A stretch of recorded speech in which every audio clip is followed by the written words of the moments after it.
Innal hamdalillah nahmaduhu wa nasta'inuhu wa nastaghfiruh wa na'udzu billahi min shururi anfusina wa min sayyiati a'malina. May yahdihillahu fala mudilla lahu wa may yudlil fala hadiya lahu. Wa nusalli wa nusallim ala hadan nabiyil karim wa ala alihi wa sahbihi wa man ihtada bi hadihi ila yaumiddin. Amma ba'du.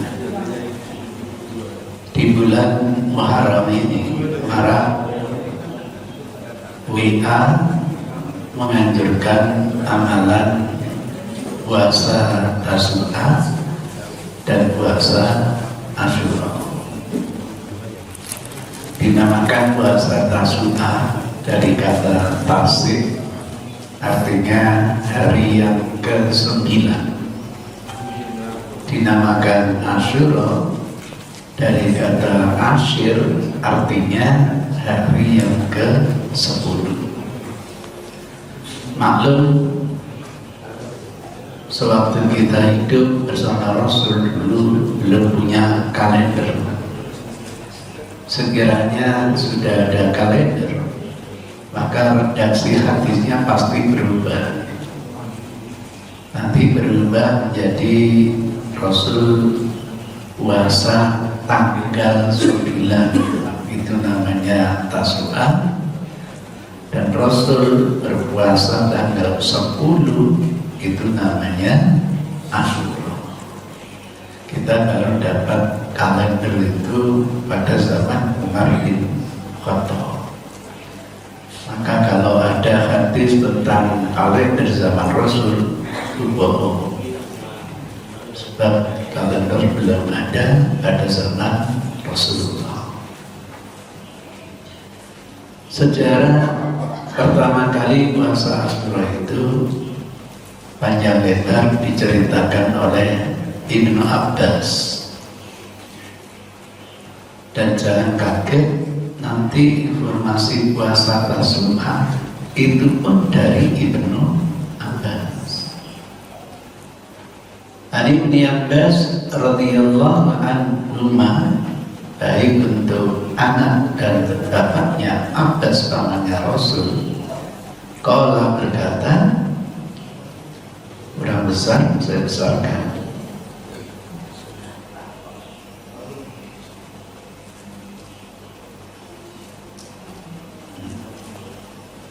Saya hilangkan dulu.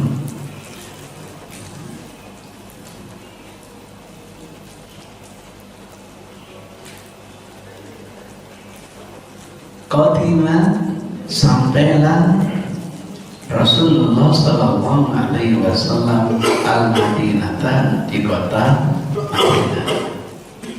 Berarti ini cerita Ibnu Abbas tentang peristiwa hijrah Nabi dari kota Makkah menuju kota Madinah.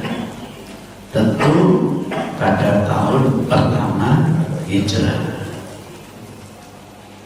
Faro'a, tiba-tiba Rasul meru'yah, melihat al-Yahuda, orang-orang Yahudi, tasum, yang sedang melaksanakan puasa yang Asyura, di hari Asyura, yakni hari yang ke-10 di bulan Muharram, hari tanggal 10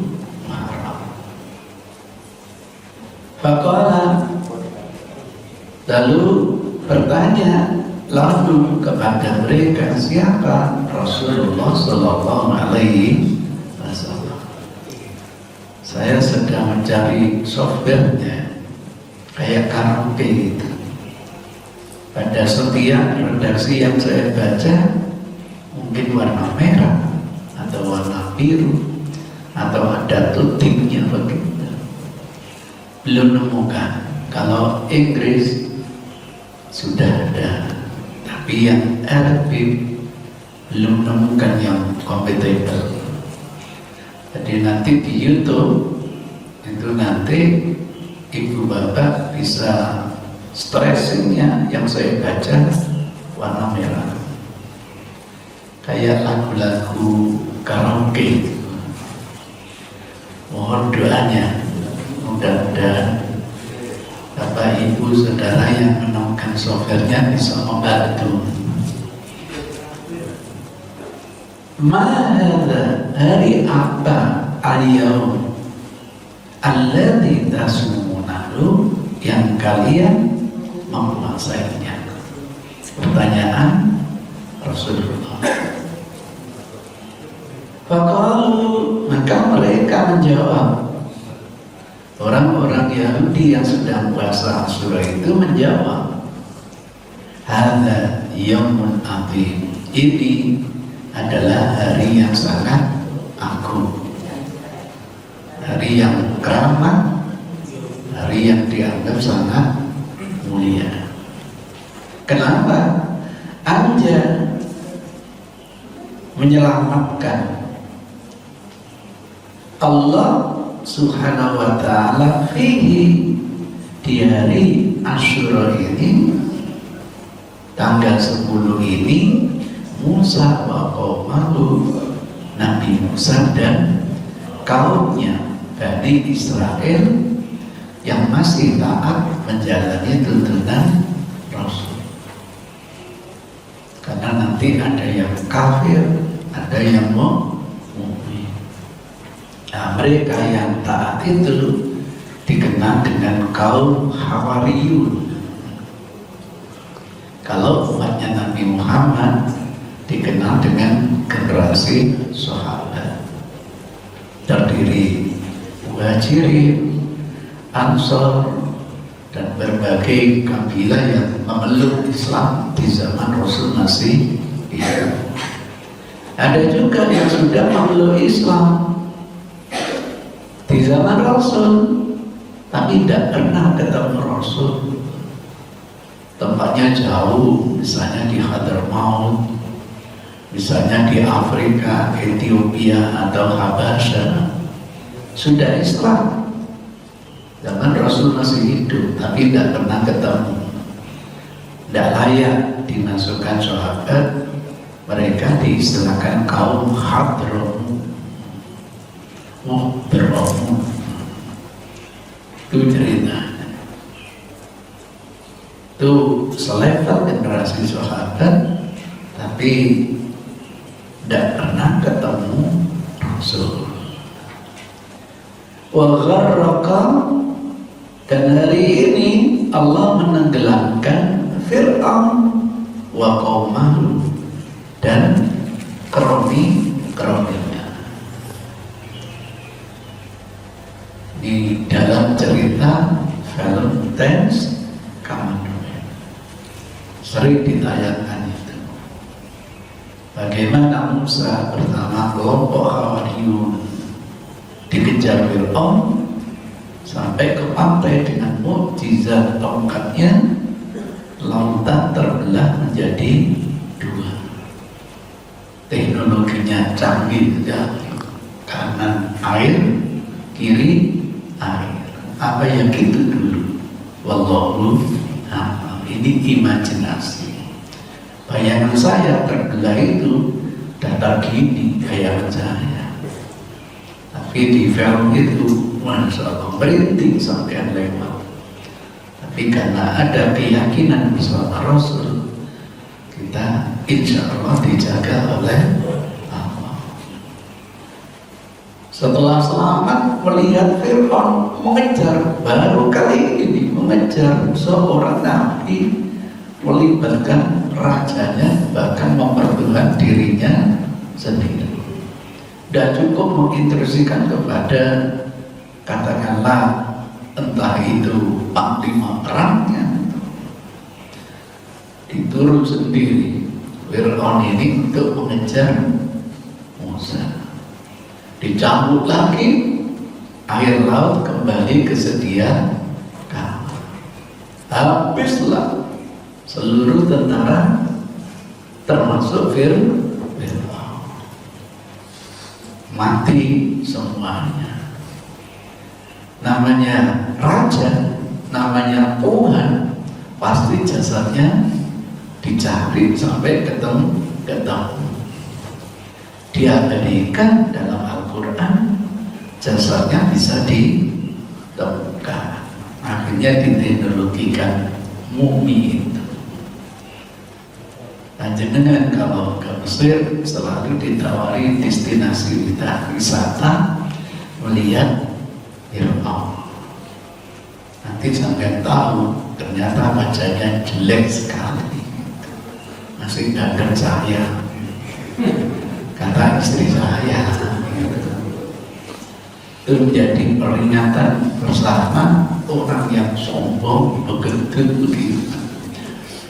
Akhirnya nasibnya seperti itu. Terkejut saya dapat YouTube.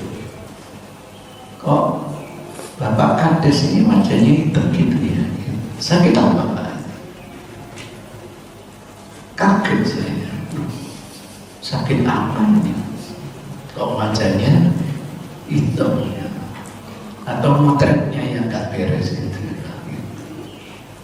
Itu ceritanya. Kalau ada kuis ibu-ibu, Tuhan mana yang mati kalau ya Fir'aun. Bayangan saya Tuhan itu penguasa lautan, penguasa darat, penguasa udara. Ternyata mati kelelep. Itu Fir'aun. Atas dasar itu fasoma Musa syukron lillah. Dari peristiwa itu disyukuri oleh Musa, diwujudkan dengan puasa. Dipuasai oleh Musa sebagai rasa syukur kepada Allah. Fananu, sementara kami nasumu terus melestarikan puasa Asyura.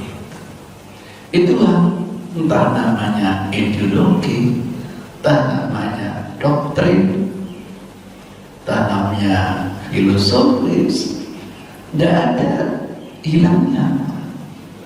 Bayangkan antara Nabi Muhammad dengan Isa saja 600 tahun. Antara Isa dengan Musa ribuan tahun. Berapa generasi. Dan terbukti Rasulullah sudah 1400 tahun lebih kita masih bisa mewarisi ajaran-ajaran Rasul. Bisa sholat seperti sholatnya Rasul. Apalagi syariat ini dijamin keabadiannya oleh Allah Subhanahu wa Ta'ala. Mereka yang hidup berapa ribu tahun yang akan datang pasti bisa sholat seperti sholatnya Rasul. Itu sebabnya hadis anggaplah bagian dari doktrin atau anggaplah bagian dari pemikiran, silakan. Itu tidak ada habisnya. Maka ulama kita yang dibukukan bukan hanya hadis yang sahih, hadis yang dhaif pun didokumentasikan. Bahkan hadis yang palsu pun didokumentasikan dengan dikasih catatan, sehingga kapanpun generasi lahir dengan hadis ini bisa memilah, oh ini hadis sahih, oh ini hadis dhaif, oh ini hadis palsu, oh ini hadis ujuk-ujuk muncul, tidak ada sanadnya. Contohnya di Sidoarjo masyhur sekali ada hadis la bacaanun illa bibatnin, tidak ada bacaan kecuali harus pakai ikat batu. Rawahu Zainuddin, karena ibunya penjual banten. Tidak ada sanadnya, tidak ada. Ini banyak palsu. Itu ceritanya. Akan tahu siapapun nanti yang lahir setelah kita. Maka terkejut ada teman saya semangat menerjemahkan buku hadis, saya dimasukkan timnya, saya menolak. Menolak bukan apa, masa terjemahkan hadis yang dipikirkan bisnis. Saya berkarya hadis tidak pernah punya pikiran dapat apa nanti. Yang penting berkarya karena ini pola hidup menolong agama Allah, pasti Allah akan menolong kita. Alhamdulillah, sudah berapa ratus buku yang saya tulis, terjual lewat online, lewat macam-macamnya. Itu cara Allah untuk membantu orang yang menolong sunnatullah. Karena saya tidak ikut, 4 tahun dikerjakan selesai, ditunjukkan kepada saya, bayangan saya, buku 5 jilid itu dihadiahkan untuk saya, ternyata enggak. Minta tolong untuk dikoreksi. Waduh, saya bilang daripada saya koreksi mendingan terjemahkan sendiri. Saya baca beberapa yang saya ambil, kaget saya. Kagetnya apa? Nah, ketika saya diminta komentar, sudah kalau gitu Ustaz kasih komentar. Nah, karena tahu kejanggalan, saya tidak mau ngasih komentar. Kenapa Ustaz? Khawatir sampai marah. Enggak Ustaz. Baik, saya kalau boleh komentar karya seperti ini, itu dikhawatirkan menjadi karya yang sesat dan menyesatkan. Wah, kerja 4 tahun. Jadi karya yang sesat dan menyesatkan. Tadi katanya tidak marah, sekarang jadi ya Ustaz ngomongnya gak enak gitu. Lu mestinya kan saya tanya kenapa begitu gitu. Masyarakat akademik kok emosinya tinggi, berarti ilmunya masih debat. Kalau ilmunya luas, tanya dong kenapa kok jadi karya yang sesat dan menyesatkan. Kalau itu sama tanyakan, silakan. Ini yang saya baca ini. Kalau kembali buku aslinya, penyusunnya ngasih catatan. Di dalam sanad hadis ini ada Ibnu Abi Jawza sang pemalsu hadis. Lah keterangannya sampai dihilangkan. Jangankan orang awam hadis, orang yang pandai hadis saja menganggap itu kumpulan hadis. Berarti hadis itu sebenarnya palsu. Dianggap hadisnya roh. Iya, ini enggak satu hadis. Belum yang doain penjelasannya sampai menghilangkan semua. Itu cerita. Kenapa saya tidak mau ikut jadi tim? Karena sampai menjual naskah. Naskah sudah dijual, nggak bisa merubah karya. Penerbit pikir-pikir nanti membiayai. Saya punya pengalaman. Mendingan pakai royalti, pendapatannya tidak banyak, tapi setiap terbit. Enaknya apa? Kalau kita ingin mengoreksi, kita tawarkan agar dikoreksi. Tidak mengoreksi, pindah ke penerbit yang lain. Gitu caranya. Gak bisa sampai mengoreksi. Walaupun sampai minta tidak akan. Dan terbukti sampai tahun ini tidak terkoreksi. Padahal 5 jilid itu. Itu ceritanya. Bahaya. Abu Dawud ditanya, hadis palsu gini kenapa dicantumkan dalam buku hadis? Apa jawabannya? Sengaja saya tulis, tapi saya kasih penjelasan.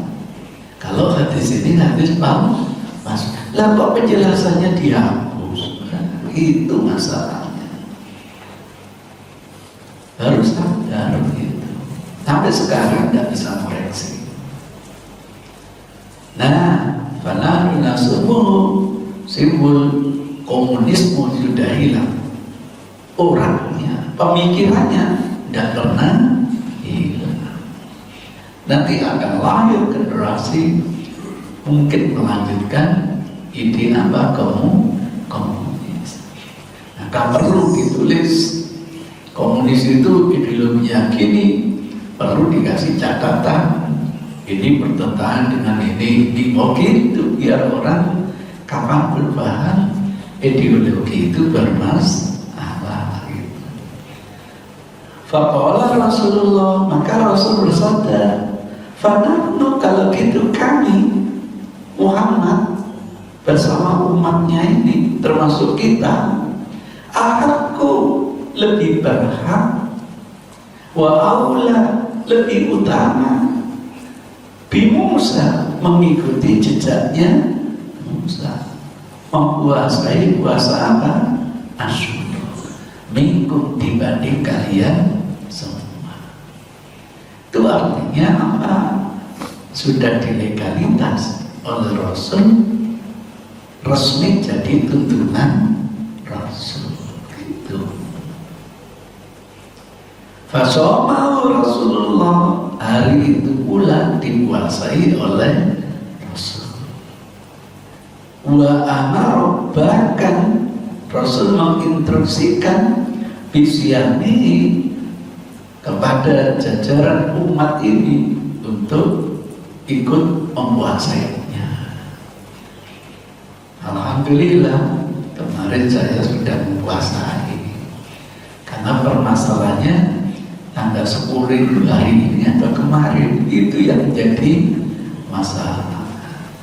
Nah, kok keyakinan saya kemarin itu ceritanya. Hari ini dikasih minum, saya minum. Karena ada yang yakin hari ini yang hari yang ke-10, ada yang yakin kemarin hari yang ke-10. Ini yang yakin hari ini, tolong jangan diminum nanti, lanjutkan berpuasa. Iya begitu caranya. Nah, nanti banyak hadisnya. Bukhari aja 4, Muslim, Abu Dawud, Ibnu Majah lengkap dengan nomornya. Kalau ingin coba, misalnya saya ambil kata-kata Ibnu Majah misalnya, kadang nulisnya itu keliru, itu wajar lah, namanya manusia. Ini model demo namanya. Saya ambil, saya buka buku Teologi Sunan Ibnu Majah, saya buka hadisnya, dan penomorannya sama, karena penomoran hadis beda-beda. Bismillah, sama. Dari apa? Yang cerita Ibnu Abbas, nahnu ahaqqu bi Musa minkum fasomahu wa amara bisiyami. Enak. Ibu bapak yang punya bukunya boleh ikut ngecek. Kalau misalnya nggak sama, tolong jangan dibicarakan dengan orang lain, nggak beres benar. Jangan, tanya dulu ke saya. Nanti saya balas bertanya, itu buku yang memverifikasi siapa. Mungkin beda dengan buku yang diverifikasi orang lain yang saya miliki. Itu jangan menyalahkan orang lain dengan kacamatanya sendiri. Itu ceritanya. Yakin udah oleh Al-Albani dinilai hadisnya sahih.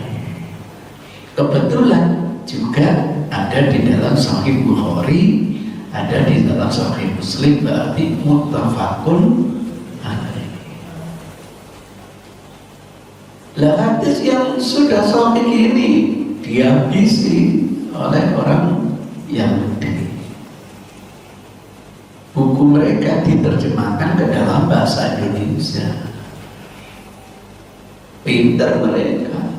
Kalau dengan bahasa mereka nggak ada yang baca, tapi pinjam pulpennya umat Islam, tokoh lagi, gelarnya profesor lagi, nakal, diterjemahkan tapi tidak dikasih rujukan gitu. Jadi seakan-akan itu hasil karyanya sendiri.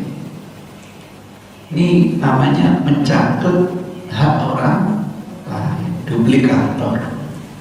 Maka titel guru besarnya harus dicopot gitu, karena tidak amanat ilmiah. Udah berapa guru besar yang dicopot karya ilmiahnya menggunakan karya orang lain? Itu beritanya. Bagaimana hadis ini sampai dianggap palsu? Panjang di antaranya kesimpulannya ini, puasa Asyura itu bukan syariat Rasul, itu cerita fiktif dari seorang namanya Ibnu Abbas. Nah, Ibnu Abbas itu kan sejarahnya lahir tahun 3 sebelum Hijrah. Itu bukunya umat Islam. Ketika Hijrah kan usianya baru 3 tahun. Diajak berpikir rasional. Jadi payung analisanya itu rasional. Itu ciri khasnya Yahudi. Bukan sami'na wa ata'na, enggak. Sami'na wa tafakkar. Olah iblis yang dipakai. Olah iblis itu kami dengar, kami pikir dulu loh. Masa saya disujud kepada Anda, enggak kembali lah pangeran. Oh, saya dibuat dari api, Adam dibuat dari tanah, saya bakar habis dia. Mestinya Adam yang sujud kepada saya, iblis. Allah keliru itu menyuruh sujud kepada Adam. Mestinya sujud hanya untuk Allah. Pinter iblis itu, pinter. Jadi tidak sami'na wa ata'na, sami'na wa tafakkar. Pikirkan dulu. Mana mungkin anak usia 3 tahun apa sudah bisa ngomong tek-tek. Sekarang itu loh, usia 4 tahun aja belum bisa ngomong. Ya ini dampak kedua orangnya sibuk kerja di luar rumah, anaknya ikut membantu. Setiap anaknya nangis dikasih HP, nangis lagi HP, dan pernah diajak komunikasi, ya gak ngomong akhirnya. Banyak anak usia 4 tahun belum bisa ngomong. Bahagialah bapak-bapak yang punya istri cerewet. Karena kodratnya wanita cerewet gitu. Tujuannya biar ada komunikasi dengan anaknya gitu. Termasuk kalau suaminya macam-macam, nah perlu dicereweti gitu. Mana istri kok gak cerewet, wah bahaya gitu. Ada yang istrinya gak cerewet, nemen pak, oh dia sampai nemen. Jadi itu ceritanya. Tidak mungkin lah cerita kayak gini lahir dari seorang anak yang usianya baru 3 tahun. Ini cerita fiktif, dinisbatkan kayak dari Rasul. Padahal puasa Asyura itu rekayasanya Mu'aminah. Bagaimana ceritanya? Setelah berhasil membantai keluarga Nabi, gugurlah cucu Rasul Husain bin Ali. Mereka mengadakan syukuran, diwujudkan puasa. Biar masyarakat guyup, dibuatkan tambahan informasi.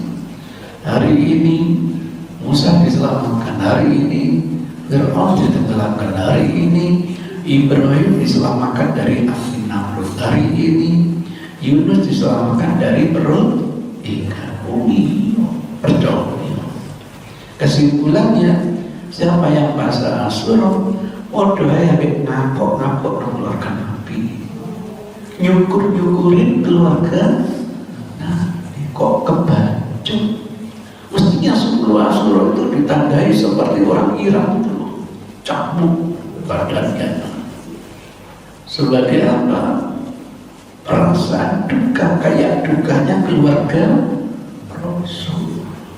Kalau perlu hidup-hidup supaya dipakai kanan kiri. Sebagai apa? Rasa duka seperti dukanya keluarga Rasul. Ada hari ini yang ingin dipakai. Masya Allah. Itu ceritanya. Kasih itu puasa Asyura dengan puasa sunnah yang mantap, Senin Kamis. Kita lanjutkan. Penjelasannya perlu dilanjutkan. Perlu. Muncul puasa Tasu'a. Siapa yang memberikan? Ibnu Abbas juga. Akhirnya Rasul ditegur. Kenapa? Itu hari yang diagung-agungkan oleh Yahudi. Kenapa ikut? An Abdullah Ibnu Abbas yaqul, Ibnu Abbas laki-laki si anak kecil ini 3 tahun ini berkata, hina ketika soma berpuasa An-Nabi Sallallahu Alaihi Wasallam Yauma Asyura, pada hari Asyura tanggal 10 Muharram, wa amara bisyami, dan menginstruksikan mempuasainya. Kalau ditegur Rasul, ya Rasulullah, wahai Rasulullah, innahu hari Asyura itu yang umat azimul yahud, hari yang diagung-agungkan oleh Yahudi. Bukankah Rasul yang bilang sendiri khaliful yahud wan nasrani, bedakan dengan orang-orang Yahudi. Atas dasar teguran itu, faqala Rasulullah, akhirnya Rasul dawuh, iya fa'idha kanal amul mubil, kalau gitu di tahun yang akan datang sunnah yaumat tasik, kita akan puasa at-tasik, bisa dimaknai hari yang ke-9. Lah hari yang ke-9 itu diistilahkan ulama Tasu'a itu. Jadi saya belum menemukan teks hadis Tasu'a. Itu ada di referensi fikih. Istilah ulama menunjukkan hari yang ke-9 atau tanggal 9. Hadisnya walaupun tidak di Bukhari, riwayat lain menggunakan redaksi qala la in ishtu, kalau aku masih hidup. Nah itu qala raw, menurut riwayatnya redaksinya rawi raw, la in salim itu, kalau saya masih selamat, karena bukan mustahil besok meninggal, terbunuh dan sebagainya. Ila qabilin, di tahun yang akan datang, la asmuman takit, tentu aku akan mempuasainya atas hari yang ke-9, dikenal dengan apa? Tasu'a. Itu sejarahnya. Hadis ini dikeluarkan Abu Daud 2089, dinilai Al-Albani Sahih. Ahmad 2002 3044, dinilai Al-Ma'bud Sahih. Kalau gitu kita rubah, awalnya tanggal 10 dirubah jadi tanggal 9. Berarti saya kemarin tidak puasa Tasu'a, tapi puasa Asyura. Tasu'anya mestinya hari Jumat. Yang yakin Asyuranya hari ini, tasuannya kemarin hari Sabtu. Sekarang apa? Asyuranya. Begitu ceritanya. Sahih hadisnya. Jadi puasa benda, katanya ragu. Inilah kajian hadis di mata Yahudi. Kita sudah yakin sahih, dibalik menjadi palsu. Analisanya kelihatannya ilmiah, padahal sangat tidak ilmiah. Bukan hanya tidak ilmiah, sangat tidak ilmiah. Bagi yang ngerti ilmu hadis. Tapi kalau membaca bukan karena ilmu hadis, kok dibikin lolak-lolok sampai iya iya. Dan ini cocok untuk didoktrinkan anak-anak muda yang penting pintar menganalisa. Mahasiswa saya S3 saja loh. Iya ya Ustaz, ngapain puasa yang diragukan? Akhirnya tidak puasa Asyura. Itu ceritanya. Katanya analisa lewat sejarah, tapi kita dibohongin lewat sejarah. Muawiyah itu bukan sembarang orang. Sahabat Nabi, nilai takdirnya Al-Quran dan hadis nggak main-main. Kaidahnya seluruh sahabat insan kredibel. Bahkan Muawiyah ini salah seorang penulis wahyu. Ini nggak sembarangan. Kok dituduh yang merekayasa puasa Asyura? Tuduhannya setelah membantai keluarga Nabi. Cerita dari mana itu?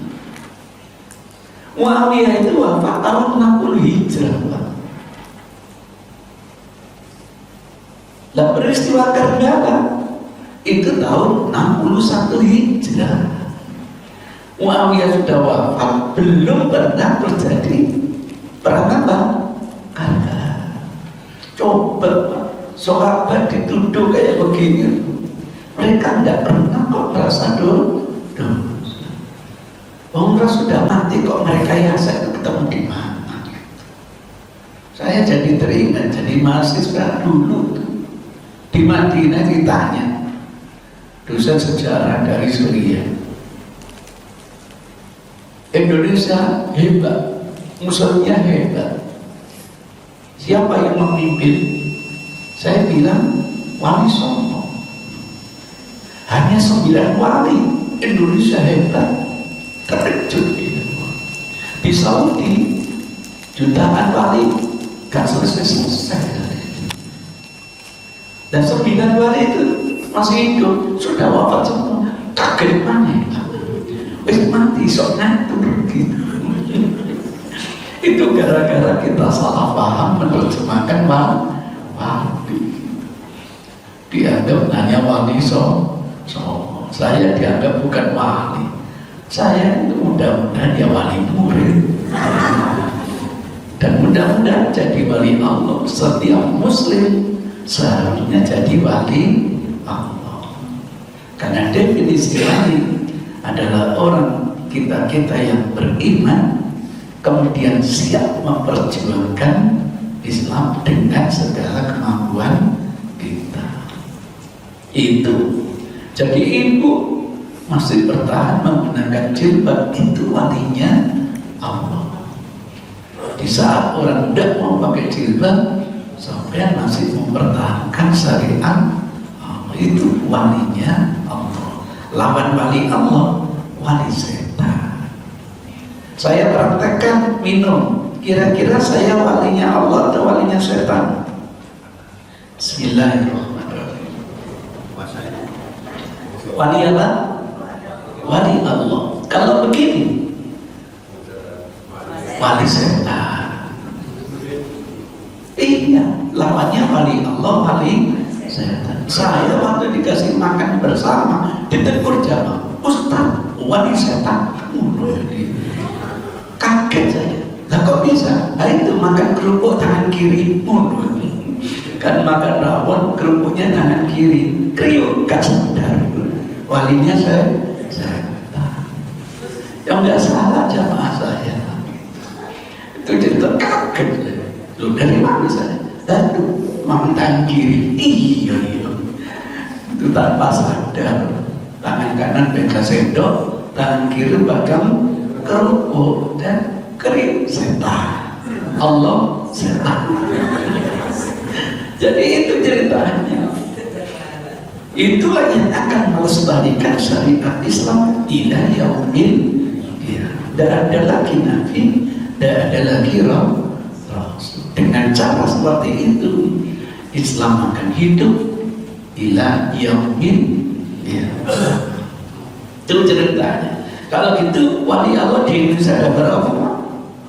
Jutaan. Ya pantas. Itu gambarannya. Ini dasar puasa Tasyrik, gitu. Dan ini syariat Rasul. Saya temukan ada 15 sahabat yang terlibat di dalam periwayatan hadis Rasulullah. Kenapa ini saya buka? Mau saya buka view navigasinya. Misalnya tulisannya misalnya ya. Hadisnya Ibnu Umar misalnya. Jadi bukan hanya Ibnu Abbas, masih 15 sahabat yang lain, berarti 16 sama dengan Ibnu Abbas. Itu keterbatasan referensi saya. Nanti bisa tambah karena masih banyak hadis yang manuskrip belum diverifikasi, belum dicetak. Nanti tambah referensi, tambah lagi ke ilmu, diupdate, namanya update status, update ilmu. Ani bin Umar radhiyallahu anhu qala shoma Nabi sallallahu alaihi wasallam Asyura wa amara bisiyami. Puasanya apa namanya? Asyura. Tanggal berapa? 10. Hadisnya Aisyah. Ini yang dianggap pisau analisis gak beres riwayatnya Ibnu Abbas. Ana Aisyah radhiyallahu anha Quraisyan, sesungguhnya orang Quraisy karena dulu tasumu yaum Asyura, sudah berpuasa Asyura fil jahiliyah, sejak masa jahiliyah. Summa amara Rasulullah bisiyamihi, lalu baru Rasul memerintahkan untuk mempuasainya. Jadi puasa Asyura itu sebelum hijrah atau sesudah hijrah? Sebelum hijrah. Versinya Aisyah. Lah versinya Ibnu Abbas setelah hijrah. Pertanyaannya, lebih tua mana Aisyah dengan Ibnu Abbas? Aisyah satu hijrah usianya sudah 9 tahun. Ibnu Abbas satu hijrah usianya baru 3 tahun. Kedekatannya lebih dekat mana Aisyah dengan Ibnu Abbas? Aisyah itu istrinya Rasul. Lah Ibnu Abbas keponakan Rasul. Anak Abbas pamannya Rasul. Sama-sama Bukhari. Kalau gitu lebih kuat riwayatnya Aisyah atau Ibnu Abbas? Nah, kakak saya. Sama-sama sahih, tidak boleh. Nah, pola pikir seperti itu. Sama-sama hebatnya. Sama-sama sahih. Maka jangan dianggap ini kontradiksi. Lah di buku itu kacau balau. Tidak ada halaman kecuali kacau balau. Bukan ulama kan? hadis. Tapi analisanya dikit-dikit kacau balau, motorik. Hadis kacau balau itu tidak sahih, tetapi tidak ngerti kalau riwayat bil makna itu boleh. Sekarang pertanyaannya, ungkapan Aisyah jahiliyah itu kira-kira periode Mekah atau periode Madinah?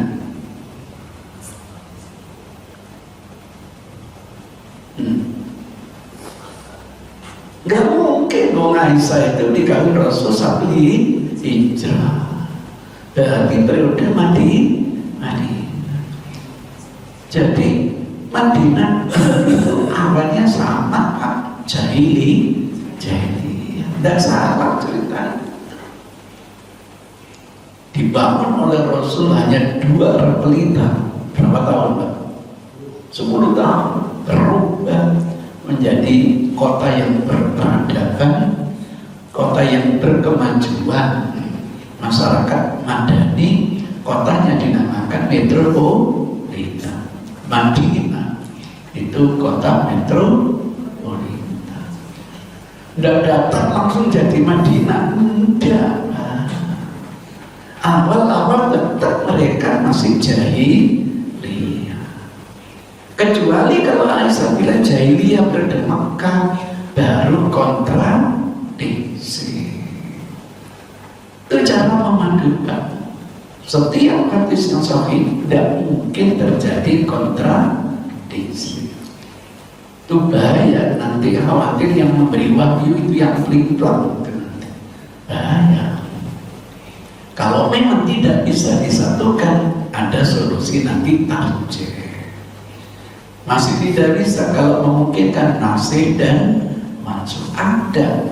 Tapi cara yang pertama harus dikompromikan sehingga semua dalil bisa dijadikan sumber hukum. Ini nanti jadi semua itu menyebutkan asur. Hanya Ibnu Abbas yang menyebutkan bukan tasu'an tetapi tasik. Walaupun tasik itu bisa dimaknai tasu'an, tasik bisa dimaknai yang ke-9. Kalau dimaknai tasu'an, berarti Rasul akhirnya merubah dari tanggal 10 menjadi tanggal 9. Terjadi tidak perlakuan Rasul? Enggak, karena ini pertanyaan di akhir hidupnya. Maka kelanjutan hadisnya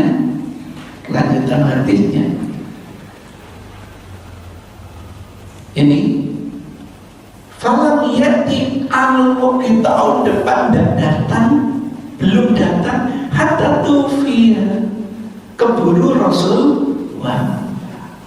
Berarti ini kasus terakhir kehidupan Rasul. Kebetulan sejarahnya Ibnu Abbas lahir 3 tahun sebelum itu, tidak ikut hijrah, baru hijrah usia 10 tahun. Jadi ketika sampai di Madinah usia dia 10 tahun, usia Rasul sudah 59 atau 60 tahun. Tahun pertama Rasul melaksanakan Asyura. Tanggal berapa? 10. Tahun kedua turun kewajiban Ramadan, diam-diam kata Hafsah istrinya Rasul tidak pernah meninggalkan. Berarti puasa Asyura lagi. Tanggal berapa? 2. Ibnu Abbas belum hijrah. Tahun ketiga dapat berapa? 3. Tanggal berapa? 10 lagi. Sampai tahun ke-7 puasa lagi. Dapat berapa? 10. Puasa apa? Asyura. Tanggal berapa? 10. Ibnu Abbas hijrah. Di tahun ke-8 Rasul puasa. Kaget si anak kecil ini menghadapi omnya ini Rasulullah. Oh, ini kan hari yang diagungkan Yahudi. Kan gitu dalam teks hadis tadi. Pertanyaannya, Rasul tahu tidak sejak awal itu tradisi Yahudi? Tahu. Pertanyaannya, Yahudi yang ahli kitab atau Yahudi yang kafir? kita dasarnya apa? Masih tetap puasa gitu. Kalau Yahudi yang kafir tidak bakal puasa. Boleh mengikuti Yahudi yang ahli kitab? Boleh. Sarpun man qablana sarpun lana. Karena hakikat Islam itu satu bangunan, mulai zaman Nabi ada sampai Nabi selagi belum didelet boleh jadi syariat umat Nabi. Apalagi kalau sudah dijustifikasi, dilegitimasi oleh Rasul. Berapa banyak ibadahnya Yahudi yang ahli kitab yang kita ikuti? Puasa Daud termasuk Yahudi yang ahli kitab. Khitan itu termasuk Yahudi yang ahli kitab. Nanti dilegitimasi oleh Rasul. Sepakat. Kalau belum, pro dan kontra. Imam Syafi'i menawarkan istidlal, boleh mengambil dalil dari syariat sebelumnya. Kesulitan kita, otentisitasnya benar dan syariat itu yang jadi masalah. Ini bapak-bapak sudah di kita semua apa belum? Sudah ya? Terima kasih. Kalau ibu-ibu sudah kita semua, tolong ke tempat admin diperiksa. Itu syariat adik kita. Kenapa ragu? Maka saya keberatan memahami tasik itu jadi tasu'ah. Tasik dalam hadis ini lebih dekat dimaknai. Kalau gitu tahun depan saya menjalani yang ke-9 kalinya. Belum sempat menghadapi Muharram. Setelah haji beliau wafat. Ini kasus terakhir dalam kehidupan Rasul dan sinyal kalau tahun depan ini petanda terakhir. Waktu haji aja Rasul bilang, kalau tahun depan saya pergi haji lagi, saya tidak membawa binatang kurban. Itu sinyal hajian yang terakhir. Maka saya meminta sunat bukan tanggal 9. Rasul itu maksum. Setahun pertama keliru, tahun kedua keliru, tahun ketiga keliru, sampai ke-8 keliru. Baru diilmu anak kecil usia baru 10 tahun. Tidak mungkin Rasul itu maksum. Kalau tahun pertama keliru, tahun kedua sudah harus terkoreksi. La yuradul mu'min fi hujrin marratain. Tidak boleh masuk dalam lubang untuk yang kedua kali. Pertama tidak punya pengalaman bisa jadi, tapi jadikan pelajaran untuk tidak terulang kembali. Itu sebabnya saya tidak puasa tanggal 9-nya, tapi tetap saya puasa tanggal 10-nya. Dinamakan apa? Asyura. Fadilahnya menghapus dosa selama 1 tahun. Asyura. Kalau kita tidak mempuasainya, saya kira saya di sini itu sebelum tanggal 10 harus kasih puasa Tasu'a biar nanti bekal ilmu menjalani puasa Asyura. Itu yang bisa saya sampaikan. Mudah-mudahan ada guna dan manfaatnya. Terima kasih. Billahi hidayah wa taufiq. Assalamualaikum warahmatullahi wabarakatuh.